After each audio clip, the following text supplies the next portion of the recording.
देखो बेटा, टॉपिक देख रहे हैं अनरियलाइज्ड रेंट। अनरियलाइज्ड रेंट का मतलब क्या होगा कि कोई टेनेंट है, कोई किराएदार है, वो आपकी प्रॉपर्टी पे रह रहा है। अब उसने क्या करा, कुछ महीने पैसा नहीं दिया, कुछ महीने उसने पैसा नहीं दिया और अब वो फरार है, कोई उम्मीद नहीं है उससे पैसा मिलने की, तब उसको अनरियलाइज्ड कहा जाएगा। अगर वो अभी वहां रह रहा है तो ये उम्मीद है किसी न किसी दिन मार पीट के पैसा निकलवा ही लेंगे आप उससे, सही है ना। लेकिन अब वो है ही नहीं जब यहाँ पे, तो अब ये कंफर्म हो गया कि पैसा आपका मारा गया, जब वो अनरियलाइज कहलाएगा। क्या बात समझ में आ रही है? तो इसमें एक रूल 4 कहलाता है, रूल 4। उस रूल 4 में 4 कंडीशंस बताई गई हैं।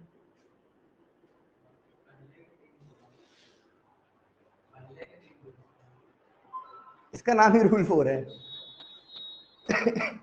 उसमें 4 कंडीशन बताई गई हैं, जिसमें कहा गया है कि अगर ये चारों कंडीशन सेटिस्फाइड हैं तब आपको इस अनरियलाइज्ड रेंट का डिडक्शन मिलेगा। अनरियलाइज्ड रेंट का डिडक्शन मिलेगा। कब मिलेगा? When conditions of rule 4 are satisfied. तो ये देख रहे हैं 4 कंडीशन कौन सी हैं। सिर्फ थ्योरेटिकल पर्पज से लिखवा रहे हैं कि अगर क्वेश्चन में पूछा describe the conditions of rule 4 for deduction of unrealised rent ऐसे करके, वरना क्वेश्चन में ऐसे लिखवाएगा कि अनरियलाइज्ड रेंट इतने रुपए का, conditions of rule 4 are satisfied. अगर ये लिखा हुआ है तो माइनस करना, वरना नहीं करना, इतनी बात है। हाँ, वरना नहीं होगा। पहले लिख ले रहे हैं वो कंडीशंस क्या है, कभी थ्योरेटिकल क्वेश्चन में आ गया। लिखिए जरा,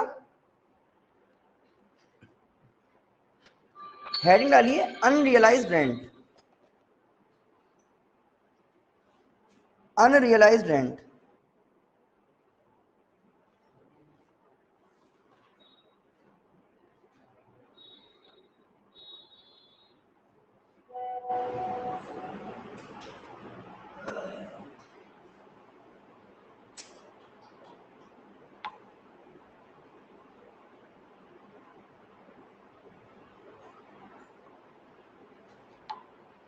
लिखिए, पहले मीनिंग लिख रहे हैं। Amount of rent, amount of rent not realised by the owner. Unrealised rent का मतलब क्या हो गया? Amount of rent not realised by the owner.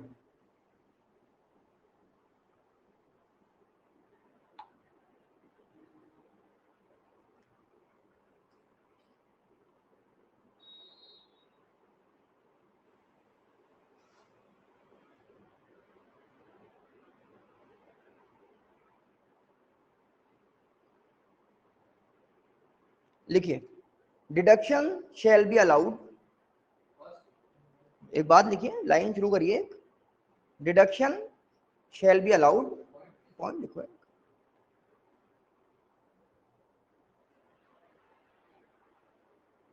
if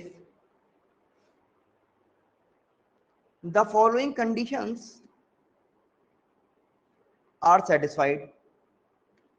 If the following conditions are satisfied.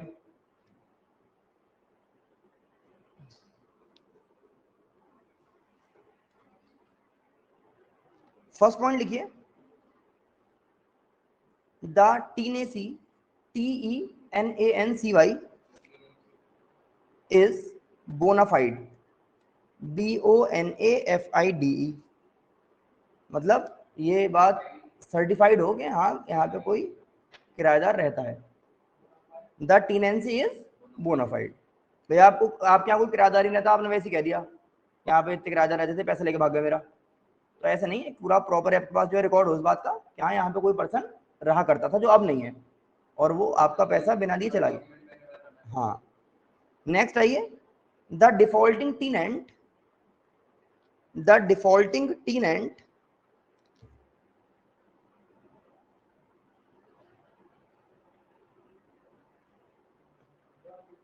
the defaulting tenant has vacated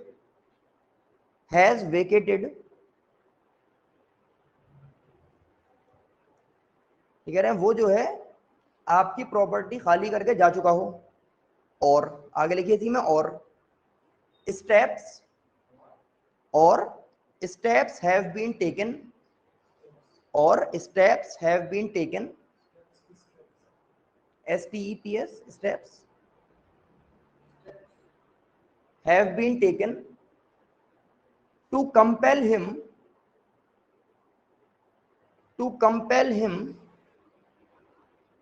to vacate the property, to vacate the, होता है ना vacancy, to vacate the property. क्या मतलब है लिखिएगा, ये कह रहे हैं भाई या तो छोड़ के जा चुका हो तो उससे उम्मीद नहीं है पैसा मिलने की, या आपने जो है उसे भगा दिया हो कि पैसा नहीं दे रहे तो भागो यहाँ से। सही है ना, ऐसे नहीं फ्री में बैठे हुए यहाँ पे रह रहे हो हमारे घर में, या तो आपने उसे भगा दिया हो या फिर खुद भाग गया हो, दो बात हो गई। थर्ड पॉइंट पाइए, द डिफॉल्टिंग टेनेंट,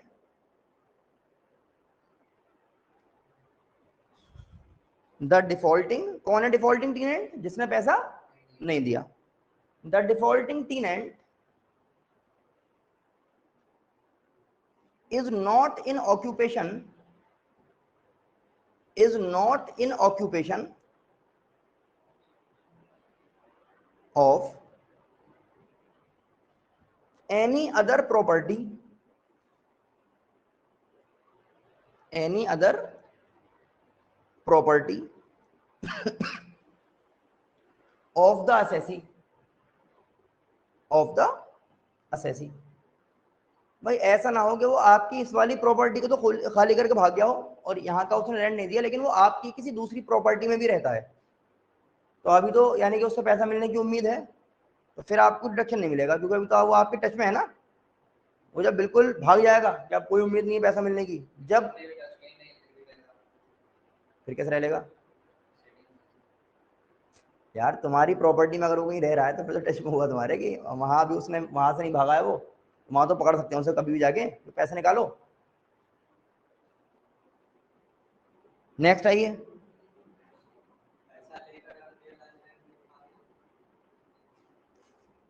फिर बहुत ज्यादा हो जाएगा। डी में आओ, assessee has taken, हाँ, assessee has taken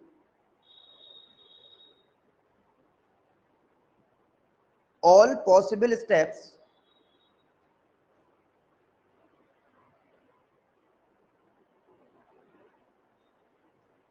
to institute legal proceedings, legal proceedings for the recovery of, for the recovery of unrealised rent. आपकी बात का जवाब आएगा इसमें, अनरियलाइज्ड रेंट।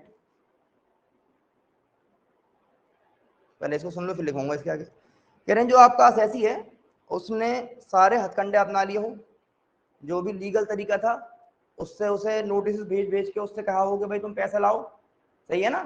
तो अब ऐसा नहीं, पैसा तुम लेने के बाद भी उसे लीगल नोटिस भेजोगे, सही है ना, फिर वो भी केस कर सकता है मैंने पैसा दे दिया आपको इसलिए।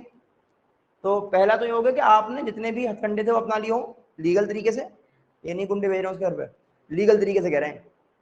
या फिर दूसरी बात, अब मसला कभी कभी ऐसा हो सकता है कि रेंट आपका फंस रहा है 10,000 का, लेकिन आपको लगा अगर मैं लीगली कार्रवाई करूंगा तो मेरे खर्च होंगे 50,000, या मेरे खर्च होंगे 10 से ऊपर कुछ भी, तो लीगल प्रोसीडिंग्स जो है वो बेकार रहेंगी, पैसा मेरा कम है और खर्चा ज़्यादा हो रहा है सपोज। तो आप जो असेसिंग ऑफिसर है उसको इस बात पे वो कर ले राजी कि यार अगर मैं ये करता कार्रवाई तो ज़्यादा पैसा खर्च हो जाता मेरा, इसलिए मैंने कार्रवाई कुछ करी नहीं है इसके ऊपर। और अगर वो आपकी बात सुन के मान जाता है कि भूली शक्ल बनानी है आपको, तो अगर वो आपकी बात सुन के मान जाता है तो आपको डिडक्शन अलाउ करवा देगा वो, समझ रहे हैं? लिखिए, और हाँ उसी में चल रहा है, और satisfies the assessing officer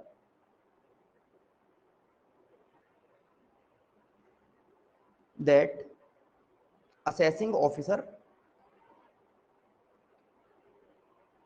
that legal proceedings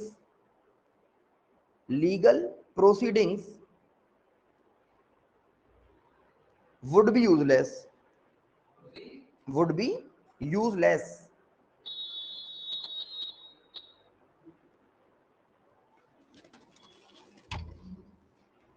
legal proceedings would be useless. तो ये बात वही हो गई कि उसे समझा दे कि यार वो कार्रवाई सब बेकार रहती, पैसा मेरा कम था, खर्चा हो जाता ज्यादा। ठीक है, ये तो बात हो गई अनरियलाइज्ड रेंट। हाँ और क्या, तो कैसे भी हो सकता है। हाँ बिल्कुल ठीक है। अब इस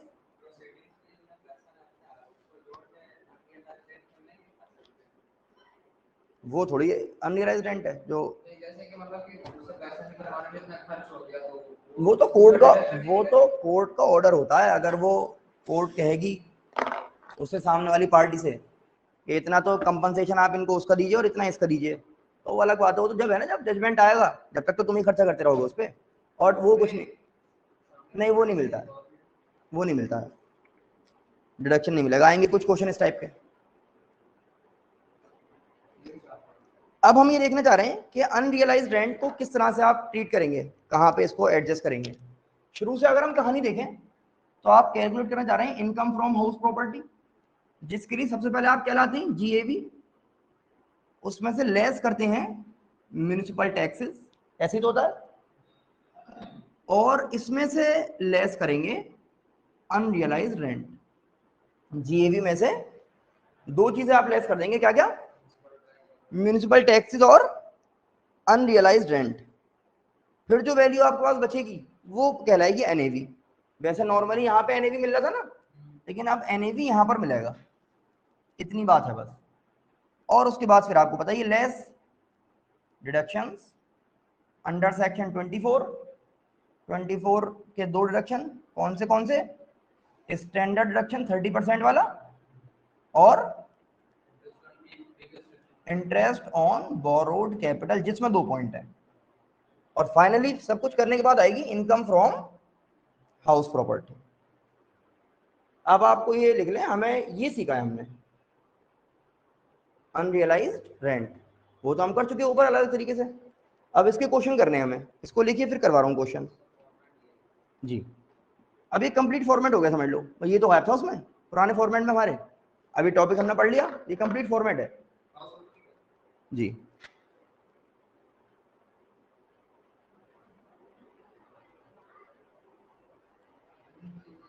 और डिडक्शन सिर्फ कब मिलेगा, जब लिखा होगा कंडीशंस आर सेटिस्फाइड।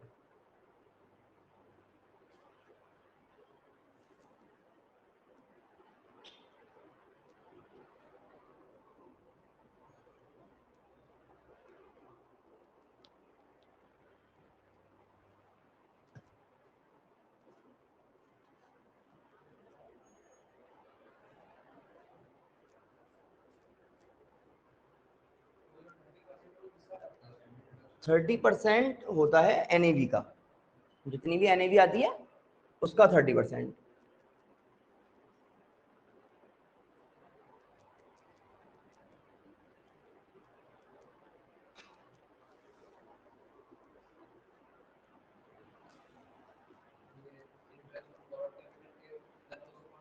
उसमें दो वो है ना, एक तो पीसीपी वाला और एक प्रीवियस ईयर वाला, दो इंटरेस्ट, प्री कंस्ट्रक्शन पीरियड, हाँ, और एक इंटरेस्ट फॉर प्रीवियस ईयर, ऐसे करके दो आते हैं ना जो पूरे फॉर्मेट में लिखवाए थे।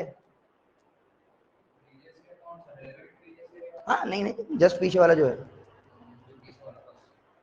उसी के लिए तो इनकम निकाल रहे हैं हम प्रीवियस के लिए। मैं, हाँ इंशाल्लाह देखिए, बाकी आप लोग बस ये कर दीजिएगा, सब लोग ए में, कोई बी में भी है इसमें से।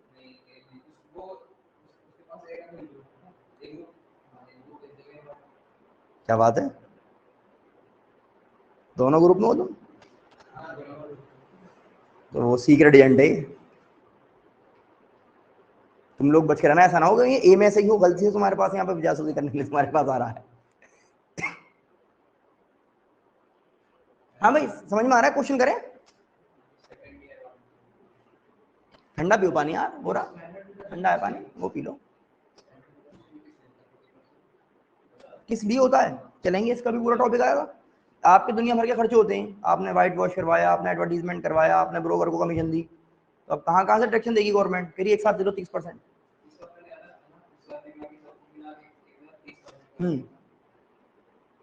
आइए समझिए, इलस्ट्रेशन नंबर 6 पे आना चाह रहे हैं आप लोग। बुक में देखेंगे इलस्ट्रेशन नंबर 6, पेज नंबर नहीं बताऊंगा, पेज नंबर बताने का चार्ज अलग लगेगा।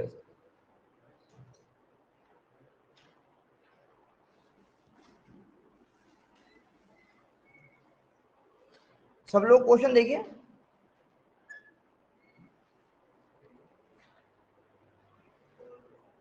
देखिए municipal value, fair rent, standard, actual सब दे रखे हैं ना, यहाँ लिखवा दे रहे हैं। Municipal value, fair rental value, standard और एक्चुअल। देखो हमने लिखा है अपने हिसाब से जो हमें तरीका याद है, और इसमें भी इसी वे में लिखा हुआ है, अच्छी बात है। तो 1.5 लाख, 180, 160 और कह रहा है 2000 पर मंथ। तो पूरे साल में एक्चुअल कितना हो गया? 20,000 पर मंथ, 240 हो गया। अब मिला है या नहीं उससे मतलब नहीं है, भाई पूरे साल का बन कितना रहा है, क्योंकि वैकेंसी थोड़ी है भाई। वैकेंसी अगर होती तो हम कम से मल्टीप्लाई करते, विकेट नहीं हुआ, रह रहा वो बंदा वहां पे। आगे देखिएगा, कह रहे म्यूनिसिपल टैक्सेस 20% है, पेड बाय ओनर, तो माइनस होगा इसका मतलब। अब कह रहा है अनरियलाइज्ड रेंट है 40,000 का, आगे कह रहा है कंडीशंस आर सेटिस्फाइड, तो इसका मतलब माइनस किया जाएगा। पहले तो जीएवी निकलवा लो इसकी, तो जीएवी देखना, हायर, लोअर, हायर, डायरेक्ट लिख दूं या एक्सपेक्टेड वगैरह करके लिखूं? जीएवी कितना आ गया? म्यूनिसिपल टैक्सेस कितने? 20% ऑफ म्यूनिसिपल वैल्यू, 30,000 हो गया, तो 30,000 यहां पे आ गया। ये बात समझ में आ रही है? सही है ना? अनरियलाइज्ड रेंट 40, दोबारा कर दूंगा, अनरियलाइज कितना? 40, तो ये 170 बचा आपके पास। बस खत्म हो गया, ये करना था भाई। यहां तक तो आप सीख चुके थे पहले भी, म्यूनिसिपल टैक्स। हाँ, अगर ये सेटिस्फाइड नहीं लिखा होता, वो क्वेश्चन में ये कहेगा conditions of rule four are satisfied, सारे होने हैं। किसी में अगर लिखा हुआ नहीं है तो आपको माइनस नहीं करना, बस क्वेश्चन में लिखा होना चाहिए, सॉल्यूशन में क्यों लिखा होगा। हाँ, नहीं मिलेगा। क्वेश्चन में देखेंगे ना आप, अनरियलाइज्ड रेंट 40, आगे कह रहा है कंडीशन सेटिस्फाइड। जल्दी कर दो, एनएवी आ गया आपका 170। कुछ कहना चाह रहे हैं आप? लिखो। जल्दी कर लो, फिर आगे चल रहे हैं।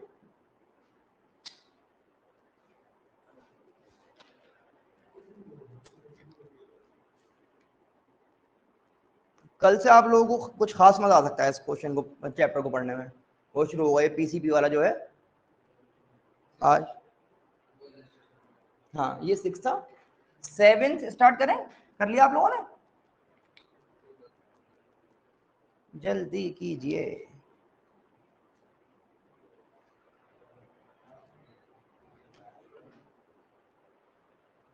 आप लोग इंशाल्लाह स्टार्टिंग से कर रहे हैं तो एग्जाम तक बहुत अच्छा करके रिवीजन भी कर सकते हैं। अब जो जितना लेट पढ़ेगा, जितना लेट जागेगा, उसका बस उतना ही नुकसान होता रहेगा।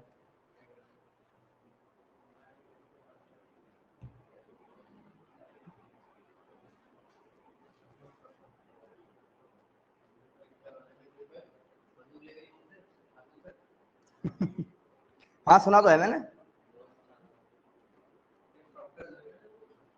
हम्म,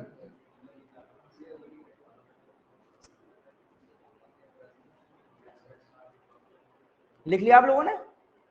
कुछ और पूछना चाह रहे हैं? कर लिया? घर तो पूरा 12 महीने रेंट पे था, पैसा आपको नहीं मिला लेकिन।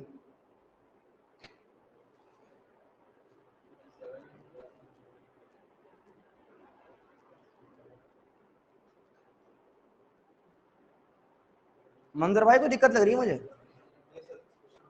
अच्छा हाँ, सही है, बढ़िया।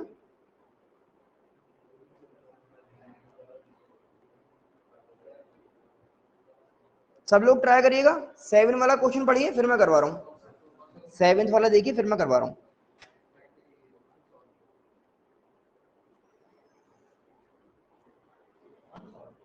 नहीं, ये इलस्ट्रेशन नंबर 7 एक बार पढ़िए, फिर मैं शुरू कर रहा हूँ।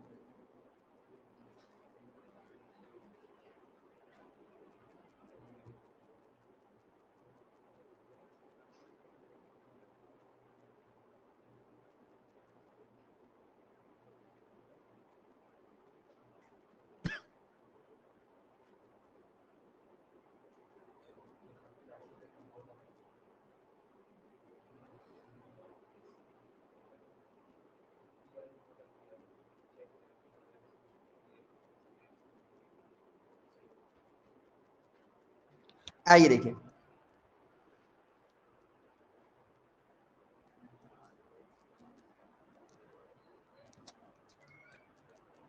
पढ़िए क्वेश्चन।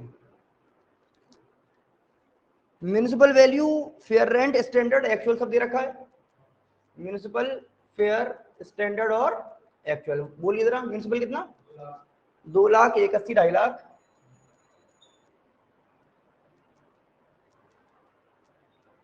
एक्चुअल कितना? 30,000 पर मंथ। हाँ, यही तो इसमें साइड में लिखा मैंने। अब समझिए क्वेश्चन, भाई हमने वैकेंसी वाला पढ़ा है। ये कह रहे हैं the house remained vacant for 2 months.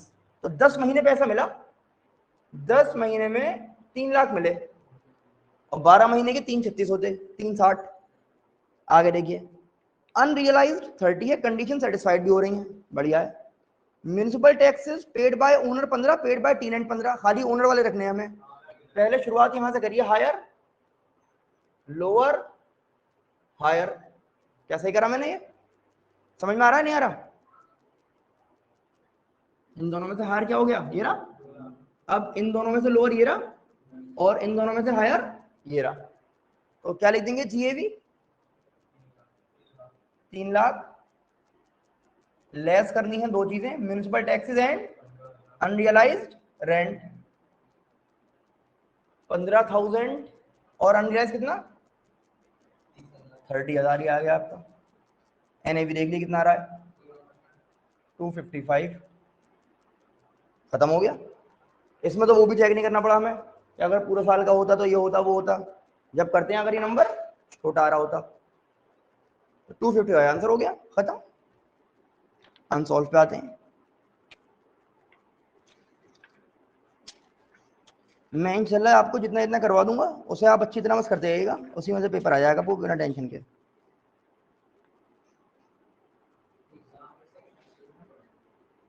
बस जहां जहां पे मैं लिख रहा हूँ वहां वहां पे लिख देना। सॉल्यूशन में जिस जगह पे मैं लिखूंगा वहां लिख देना बस। मैं बता रहा हूँ माशाल्लाह 95 हाईएस्ट है टैक्स में, 2 बच्चों के हमारे यहाँ से, कोविड से पहले वाले ईयर में। इसमें बस जहां जहां पे मैं लिखूंगा वहां वहां पे लिख लिएगा।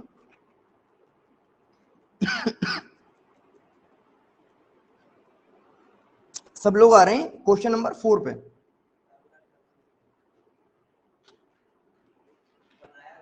गुड, बढ़िया, बहुत तेज हो रहे हो। हाँ, क्वेश्चन नंबर 4 पे आइए। हटा दो भाई इसको।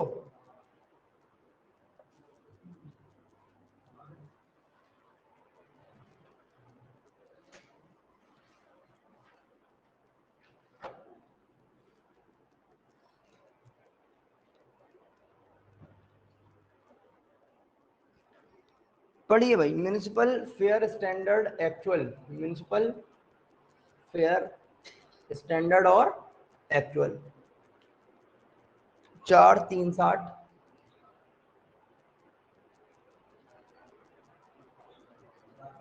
450 और 50,000 पर मंथ।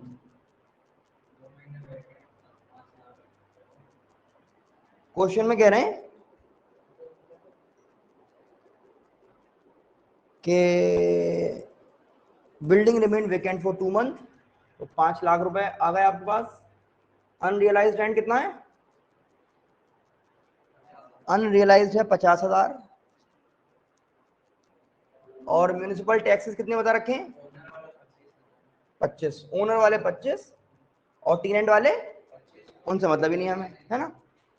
तो आ जाओ बहुत सुकून से मुस्कुराते हुए। सबसे पहले क्या चाहिए हमें? GAV, higher, lower, higher. 5 lakh हो गया। लेस करेंगे म्यूनिसिपल टैक्स 25 और लेस करिए अनरियलाइज्ड रेंट, क्योंकि सेटिस्फाइड लिखा हुआ है ना, तो 425। सिर्फ क्या निकलवा रहा है? NAV निकालिए। आ गई NAV।